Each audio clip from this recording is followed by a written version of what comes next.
Bem-vindos à Rede São Paulo Saudável e mais um programa Saúde em Questão. Um programa que é feito para vocês, por vocês, nossos trabalhadores, colaboradores da saúde. Hoje nós vamos tratar de um assunto de extrema importância, que é a reeducação alimentar. Vamos receber Maura Márcia Bocato Corá Gomes, ela que é nutricionista do SECO Moca, interlocutora de nutrição da supervisão Moca Aricanduva. Maura, seja muito bem-vinda mais uma vez. Obrigada. Estivemos juntos já em alguns programas e falar de alimentação saudável e principalmente a questão da reeducação alimentar. Para mim, é um ponto fundamental para a real nutrição, para quem quer emagrecer, para quem quer. Não é o caminho mais fácil, mas é o melhor caminho. Muitas vezes se torna o caminho definitivo. E por isso, recomendar é muito fácil. Comer a cada 3 horas, a cada 2 horas, beber água, frutas, legumes, carnes magras. Falar é fácil. Fazer é um pouco mais difícil? É um pouco mais difícil se nós imaginarmos que a nossa vida ela tem vários aspectos de trabalho, a mulher saiu para o mercado de trabalho, então a mulher inicialmente seria a provedora do alimento dentro de casa, né?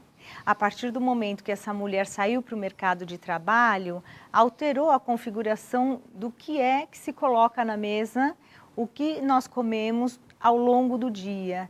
E essa logística, como você coloca, do comer a cada 3 horas, de beber água, das verduras e dos legumes, que exigem um preparo, acaba ficando relegada a segundo plano, as pessoas acabam não comendo.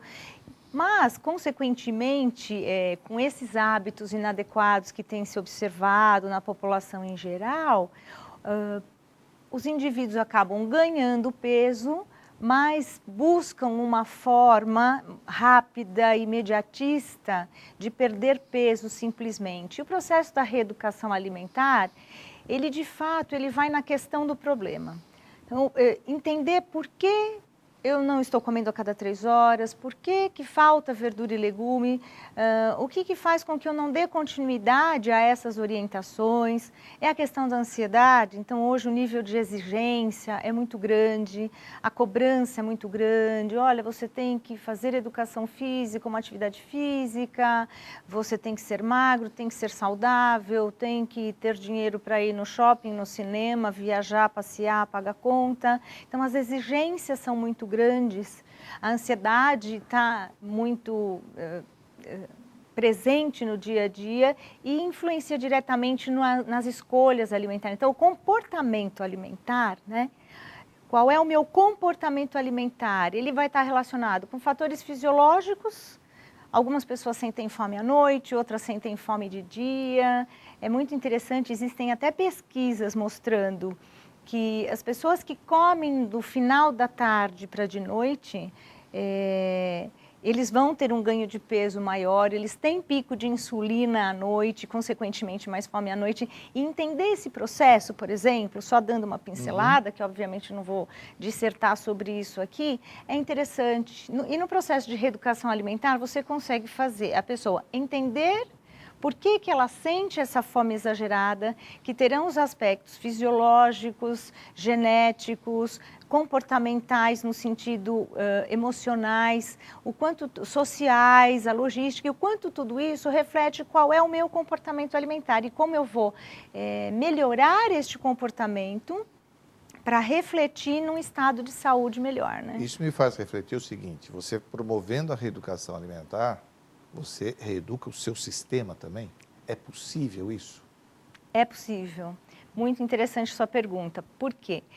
Tem alguns estudos que mostram hábito alimentar, paladar é algo que nós treinamos.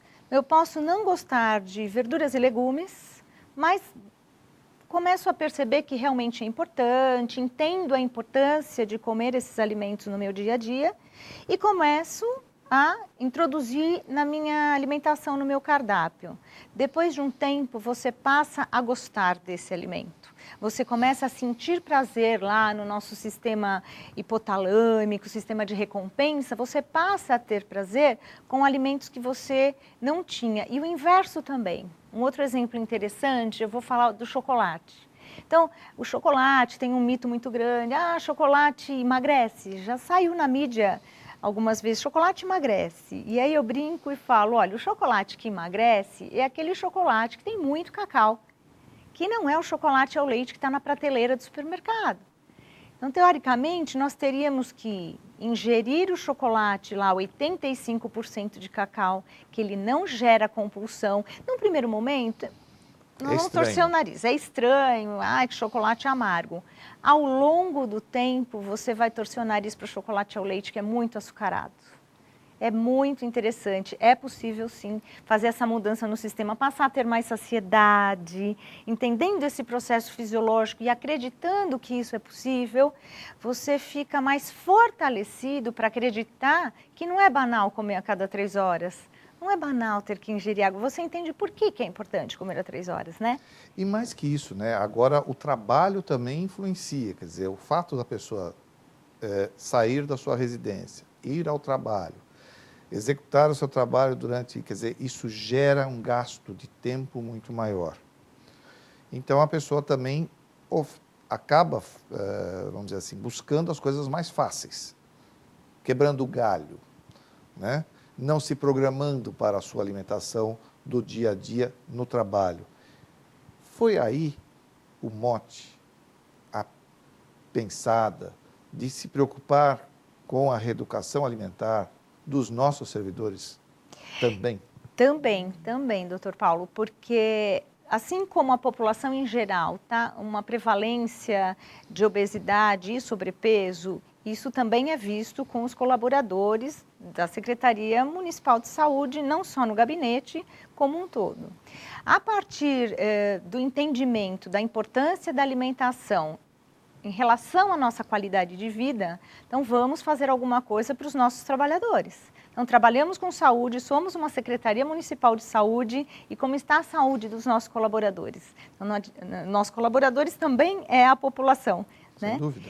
E a partir dessa dificuldade de entendimento, que não é só tomar um remédio para mudar e emagrecer, porque não vai existir mudança só com o medicamento ele é um coadjuvante, isso é muito passado no curso, a doutora Anete participa desse curso, e é colocado para os funcionários que o medicamento, caso haja necessidade, ele é um coadjuvante. Mas ele não é o artista principal. O artista principal é fazer essa modificação no hábito alimentar e para isso existem estratégias que nós vamos orientando, como que pode facilitar o segmento das orientações, né? Uhum. E aí a gente percebe o seguinte, esse é um tema que vem com uma certa recorrência, né? Mas vocês abordaram esse tema dentro de um programa que se tornou um curso e hoje as pessoas... estão na 5ª turma. 5ª turma. Né, que já começou e tenho certeza que isso só fará aumentar, chamar a atenção das pessoas. É importante isso? Como foi a 1ª turma, a 2ª turma? Como é que vocês viram essa formação? Porque vocês começaram em 2012. 2012. Não é? E aí, em 2012, o que gerou? Como é que vocês fizeram esta avaliação de que a coisa está sendo positiva?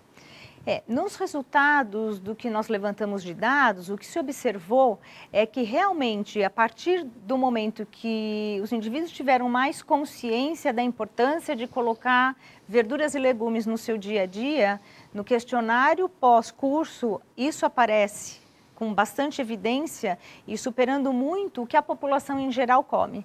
Então, os participantes do grupo passam a valorizar, sim, por exemplo, verduras e legumes, que é algo que na pesquisa de orçamento familiar aparece uma ingestão muito abaixo da recomendação da Organização Mundial de Saúde e os nossos colaboradores pós o curso apresentam 3 vezes mais consumo desse tipo de alimento, super importante quando pensamos em redução de peso, são os alimentos mais antioxidantes que nós temos na alimentação e importantíssimos como um todo dentro da perda de peso, da manutenção da perda de peso e todos os micronutrientes que esse tipo de alimento trazem. Então vocês, no curso, vocês abordam temas desde a rotulagem de produtos até o que é importante para aquele trabalhador.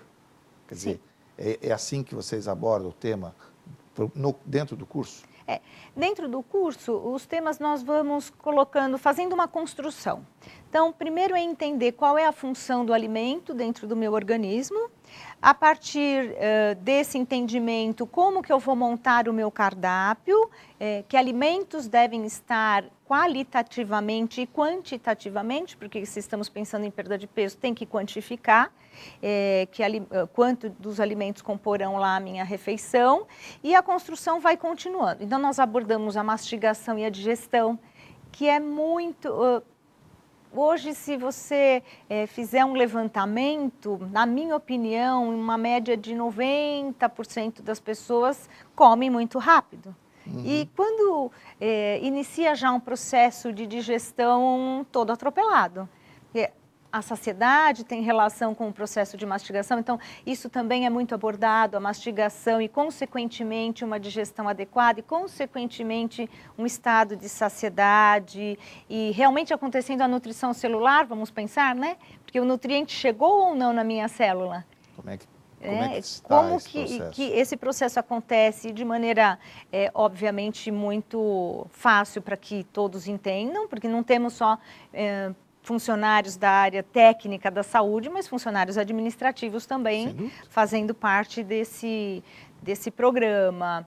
A doutora Nete vai e aborda também as questões médicas, desmistifica a questão do medicamento, novamente citando que é um coadjuvante no tratamento. A psicóloga aborda as questões emocionais que dificultam o segmento deste plano alimentar novo que é proposto. A educadora física vai e também coloca a importância da atividade física. Nós sabemos por diversos trabalhos, quando você vai dar uma pesquisada, que um indivíduo pode estar acima do peso, mas se ele não for sedentário, se ele for um praticante de atividade física, isso faz toda a diferença numa melhora de qualidade de vida.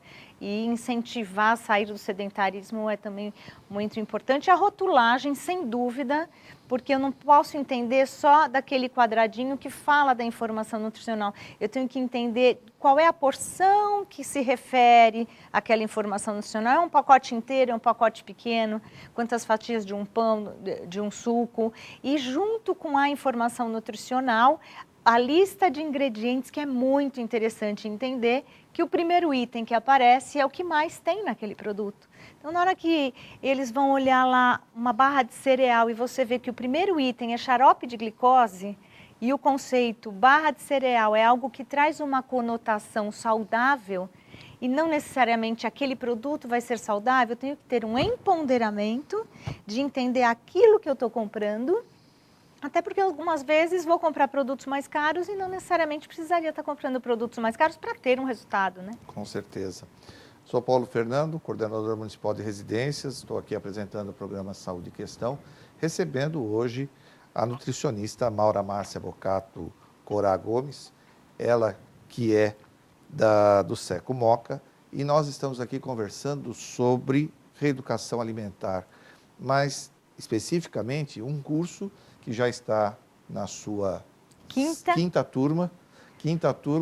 Eu confundo porque quinta, eu estou numa sexta turma de preceptores, e graças a Deus as coisas estão acontecendo de uma forma continuada, né? De forma que a gente possa realmente atender e atingir maior quantidade de trabalhadores, colaboradores da saúde. E eu acho que é isso que é importante, quer dizer, a gente, na persistência de levar o conhecimento e conseguir capacitar, chamar a atenção dos nossos trabalhadores da saúde. Então, acho legal, isso é uma continuidade, é o quinto curso de na verdade tem um nome o nome é alimentação que ficou o nome do programa. Do programa. Né? E com isso vai reeducando, as pessoas vão aprendendo a olhar na hora de comprar, ver o que tem de qualidade, o que eu posso levar para o meu trabalho, o que eu posso levar para a minha alimentação do dia a dia. Mas nem tudo eu vou conseguir fazer a pergunta para a Maura. Então, se você ficou com alguma dúvida, canal profissional, @prefeitura.sp.gov.br, essa é a forma de comunicação conosco. Você pode fazer o seu questionamento, passaremos a Maura, e eu tenho certeza que vocês devem estar perguntando, puxa, mas esse curso está acontecendo? Já está acontecendo, sim. E aí existe previsão para novos turmas. Sim. Né? E acho que sempre bom a gente saber que, se poderão ter novas turmas, as pessoas podem se interessar em saber assim, e como é que eu posso ter a intenção de fazer. Então, eu queria que você deixasse aí um contato. O telefone de contato vai aparecer na legenda, que eu não decorei o telefone. A inscrição, normalmente, ela é feita pelo Form SUS, mas que no momento está encerrada, porque a 5ª turma começou a semana passada. Se quiser alguma informação, pode ligar no GDEP, pedir as informações, ela fará uma lista de intenções.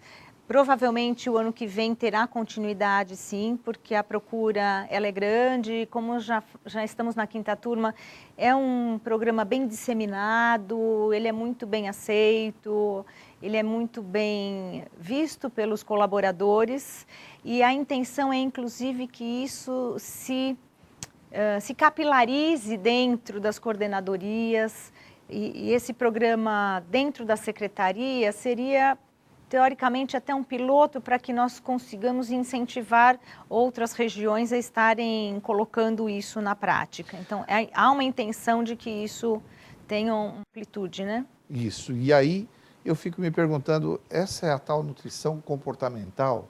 Da mesma forma que existe, né, a pessoa que faz educação física porque sobe e desce escada, ou porque caminha para ir ao banco e voltar. Nós estamos falando do mesmo princípio. A nutrição comportamental vai exigir que a pessoa pense realmente naquilo que está buscando de alimento e se interesse em, na hora da compra, objetivar aquilo que está escrito naquelas letrinhas miúdas lá? O curso aborda a nutrição comportamental, sim, porque a própria interdisciplinaridade que é colocada e o peso que todas as áreas acabam tendo nesse processo de melhora de hábito alimentar, quando abordamos a psicóloga, a educadora, a médica e a nutricionista, você está pensando realmente no comportamento em todos os seus aspectos. Por que o emocional interfere no meu hábito alimentar? Por que determinados medicamentos também interferem? Porque eu posso ter medicamentos que até aumentam o meu apetite. Faço um tratamento com determinadas medicações e elas podem favorecer um ganho de peso. A gente sabe que é um efeito colateral de diversas medicações e como eu posso estar trabalhando isso. A questão da atividade física minimamente, poxa, então se eu não consigo ir para uma academia, tem outra opção? Eu posso subir a escada, é verdade que subir escada me ajuda como um condicionamento aeróbico. Mas eu posso subir essa escada em jejum? Bem perguntado. Posso subir em jejum? Descer já é um crime para o joelho, né? Nós sabemos que descer não, é só subir. E na hora que você sobe na secretaria, porque eu subo muitas vezes ali, você vê muito mais pessoas descendo do que subindo, mas nós sabemos que descer é muito perigoso. O ideal é subir a escada, descer, o joelho reclama muito e joelho é algo importante de ser preservado. Mas é abordado sim a nutrição comportamental por aquele conjunto que eu falei de fatores que definem como é o meu comportamento alimentar e eu tenho que entender todos eles, trabalhar com todos eles. Isso virou uma ciência hoje. E aí você que está envolvida com tudo isso, eu queria que você me dissesse quais são as maiores dificuldades encontradas, então, pelos trabalhadores na questão da reeducação alimentar ou na perda desses hábitos ruins. O que faz com que seja tão difícil, né? Às vezes você tem um bom resultado, mas o efeito sanfona é cruel. Depois de alguns meses você vai observar que voltou a engordar. aonde está, ou se vocês já têm essa fórmula mágica, né? O que a gente tem que melhorar? Algumas dificuldades, nós poderíamos pensar assim, o indivíduo não vive sozinho normalmente, ele vive numa família e quem está fazendo o programa é ele. Não necessariamente a família está dentro desse momento para fazer essa modificação de hábito alimentar. Isso já é uma primeira dificuldade. A rede de apoio familiar dificulta, então a pessoa quer fazer verduras e legumes lá para o jantar, mas ninguém come verdura e legume. Então isso é algo enfraquecedor para que ela continue fazendo a longo prazo essa verdura e legume diariamente, faça com que os outros também entendam a necessidade disso enquanto saúde do organismo.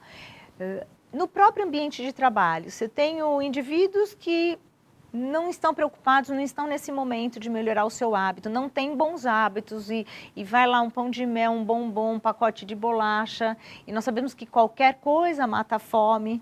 Estou com fome, um pacote de bolacha mata a fome. Até a água, né? Até a água mata a fome. Não necessariamente nutriu. Então, criar uma rede de apoio é importante para a manutenção dessa perda de peso, criar uma logística, ir à feira, ir ao supermercado, o que eu vou ter no armário, o que eu vou ter na bolsa, o que eu vou comer nos intervalos. Então, isso passa a ser extremamente importante para que a longo prazo dê resultado. Sim. Então, eu tenho que praticar por um período, ver a diferença, sentir a melhora, porque não tem como não melhorar. A partir do momento que você diminui os alimentos ricos em gorduras, ricos em sódio, os alimentos industrializados e passa a ter uma alimentação mais adequada, o sono melhora, a pele melhora, o intestino melhora, e isso é sentido. Você sente organicamente esse bem-estar. Existe uma regra hoje que, melhor, existe uma... Não é regra, mas as pessoas hoje se preocupam muito com alimentos orgânicos ou sem glúten, também está. É importante. Isso porque é difícil, né? Ficar imaginando alimentos que eu só vou consumir alimentos orgânicos, eles são alimentos mais caros também. Como é que a gente pode trabalhar isso? São realmente alimentos mais caros, ainda de difícil acesso. É um trabalho ainda que está se implantando de existirem mais feiras orgânicas, ainda é um tempo que nós teremos de espera para conseguir essa aquisição de alimentos orgânicos, mas que realmente seria interessante por conta até de que a vigilância em cima da quantidade de produtos, pesticidas que se coloca nas frutas, nas verduras, nos legumes, acaba extrapolando muito do que seria permitido por lei e existe uma dificuldade em se controlar esse tipo de aspecto. Seria interessante, sim, ingerir alimentos orgânicos, mas não tendo condição, não acho que é fundamental. Não vou comer a verdura, o legume e a fruta porque não é orgânico. Não, coma, faça exercício, beba água, tenha um estilo de vida saudável para minimizar algum efeito deletério desse problema. Em relação ao glúten... Tem pessoas que são incompatíveis dos alimentos com glúten, mas não é tão comum. Então, o grande problema é o telefone sem fio, que eu costumo brincar, que virou o sem glúten. Todo mundo está procurando.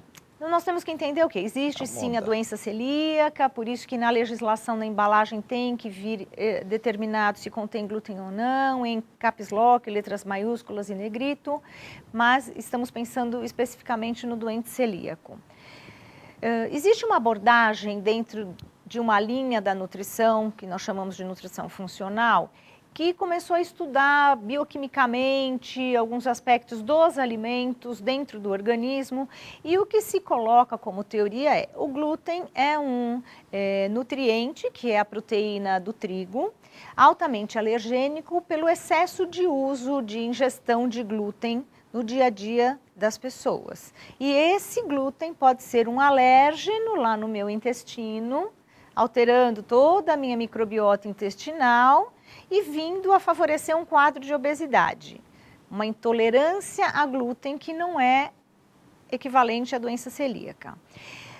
A confusão isso precisa ser muito bem orientado por um nutricionista, na minha opinião. não é tirar o glúten e significa que eu vou emagrecer necessariamente. O conceito que ficou, que me questionam muito é, mas não engorda, é sem glúten. Vamos parar e pensar, eu falo, farinha de mandioca, né? Vamos pôr, a farinha de mandioca não tem glúten, ou que aí eu vou fazer a tapioca, o polvilho, etc e tal. Vem da onde? Não vem da mandioca? A mandioca é o quê? Não é um carboidrato? Eu peguei a farinha da mandioca, é um carboidrato, 4 calorias por grama, assim como é a farinha de trigo. O que não tem é o glúten, ponto. Se eu exagerar, também não vai acontecer a perda de peso. Então, é muito pontual, é uma orientação que tem que ser muito individualizada, não vai fazer bem para todo mundo. Isso só reforça a importância da questão da rotulagem dos produtos também, né? Também. Para que as pessoas passem a prestar atenção naquilo que estão consumindo. Sim. E parar com essa noção de que a dieta sua vai me fazer bem porque o meu corpo é igual ao seu. E não é. Existe o respeito à individualidade das pessoas. É verdade. Né? Uhum. E aí a questão, as mulheres buscam essa fórmula milagrosa. Buscam. E as receitas estão aí, da sopa, da proteína e tudo mais. Isto é mito ou é realidade? Quer dizer, como é que funciona para o organismo a pessoa que segue essas receitas milagrosas, principalmente as mulheres que querem emagrecer rapidamente? Se eu pensar na dieta da proteína, quando tira o carboidrato totalmente, a longo prazo não vai funcionar porque o princípio da reeducação não foi trabalhado. É uma dieta perigosa a partir do momento que, na hora que nós tiramos todo o carboidrato e ficam só os alimentos proteicos, a ingestão de produto industrializado aumenta muito, principalmente dos embutidos e dos frios, que tem um teor de sódio altíssimo e que as pessoas esquecem desse detalhe. E a minha maior preocupação é talvez com pessoas mais idosas, que vão perder massa muscular, porque o princípio da dieta, por exemplo, sem carboidrato, ele queima gordura, mas ele queima músculo se eu não estiver fazendo nenhuma atividade física. E caso seja necessário utilizar uma dieta desse tipo, tem que ser acompanhado, tem que ser orientado, porque o período que tem que se fazer essa dieta é muito curto. Ela vai dar um resultado imediato de uma grande perda de peso. Não se sustenta se não houve a reeducação alimentar, nenhuma delas vai se sustentar. E aí, problemas até de carências nutricionais e perder massa muscular é o que ninguém precisa a longo prazo, né? Eu queria saber de você agora uma questão pontual com relação ao formar, né, ou construir aquela minha marmita ou aquele. O que é importante para o trabalhador ter em mente no momento em que ele pode levar alguma coisa saudável para o seu serviço, para trabalhar?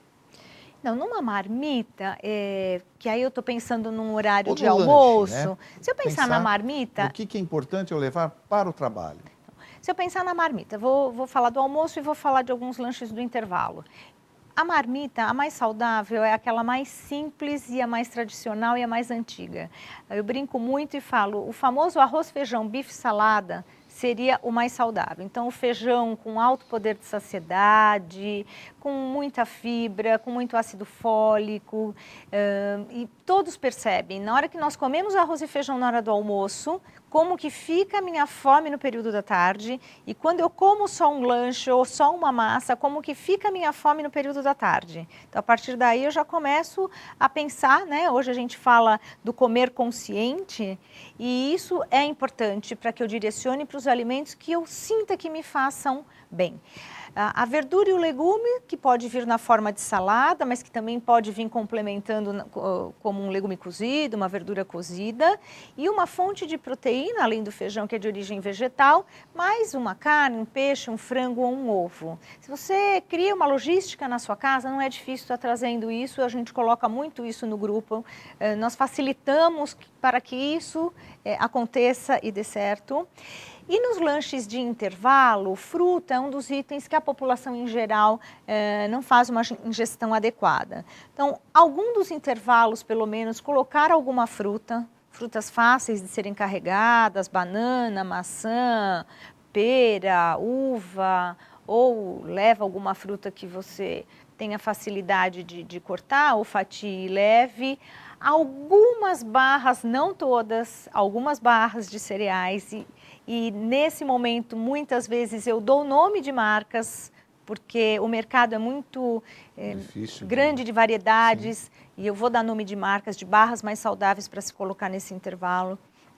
Peço para ter muito cuidado com bolacha, porque a bolacha é muito rica em gordura e na hora que você para e pensa que 2 cream cracker equivalem a meio pão francês, e se eu sou uma pessoa que estou com muita fome no período da tarde, eu posso comer um pão. Eu posso tomar um iogurte, eu posso tomar um iogurte com granola, mas eu vou sempre procurar, mesmo no grupo, sendo grande, individualizar e dar sugestões dentro da realidade de cada um para que de fato ela perceba. Mas sempre focando, olha, percebe que isto te sacia e aquilo te gera compulsão. Isso é muito importante. Maura, só vou acrescentar uma coisa, que é se dê o tempo para a sua alimentação. Procure o local adequado para você se alimentar. Não queira fazer isso em cima do computador, não queira fazer no trabalho. É o único que eu complementaria falando para quem está nos assistindo. Vamos encerrar aqui. Encerramos aqui mais um programa Saúde em Questão. Eu quero agradecer muito a sua presença, Maura. E a gente se encontra na próxima semana. Lembrando sempre, canal profissional, @prefeitura.sp.gov.br é por onde você tem o nosso canal de comunicação. Lembrando também que estamos nas redes sociais, tanto no Twitter quanto no Facebook. É só mandar a sua mensagem e será um prazer a gente responder e tenho certeza que a Maura também. Com certeza. Obrigado, Maura. Obrigada pela oportunidade.